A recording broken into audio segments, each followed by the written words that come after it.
Okay, let's talk about replacing assets in the Dized tutorial editor. Now, there are always cases when you create a tutorial and then you realize that the asset you used might be low resolution or you need to change it to something else, and that definitely can be done in the Dized editor. There are two ways how to do it. Let's take a look on both of them and why one is better than the other. So we have a card that has a texture like this, and then I realized later on that I wanted to use this texture instead. Isn't that a beauty? Okay, let's figure out how to change the texture on this card.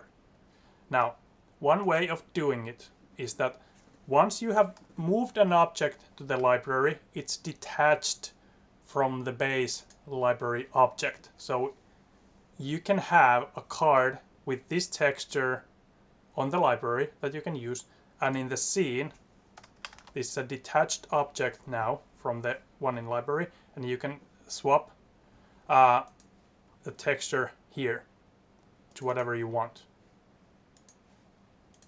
That is one way to do it. Now this isn't really efficient if you need to do a larger change on the texture. For example, you need to replace the main object later on, then there will be some problems when updating the images. So the way that I like to do it is that I change the whole image or the library object and the texture in it. Okay, let's go have a look. So there are different ways to do it. One is to just re-upload the texture like this and overwrite it.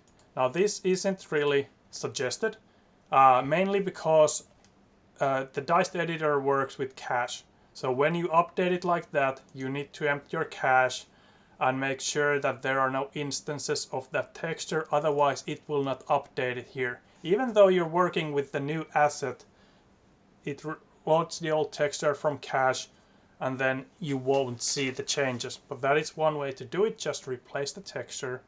That's definitely one way to approach it.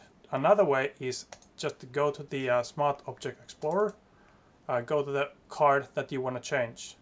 When you go to the edit window, you can change the card from here.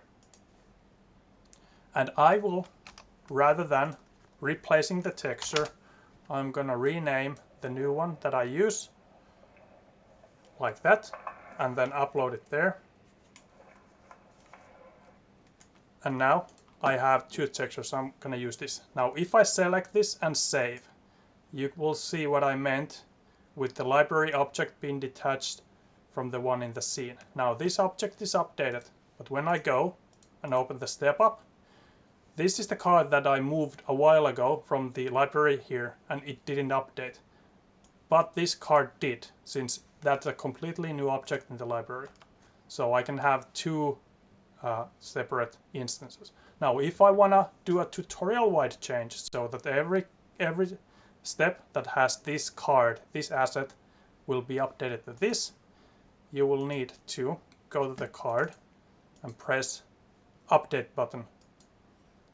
And when you update it like this, it shows you where it's used, step 3, and after it's updated, you will see that the step 3 card is updated.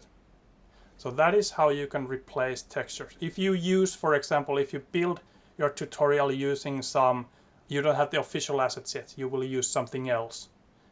Then you can replace every card later on. If you just have the right size, you can use any texture you want and update it later on using the update function.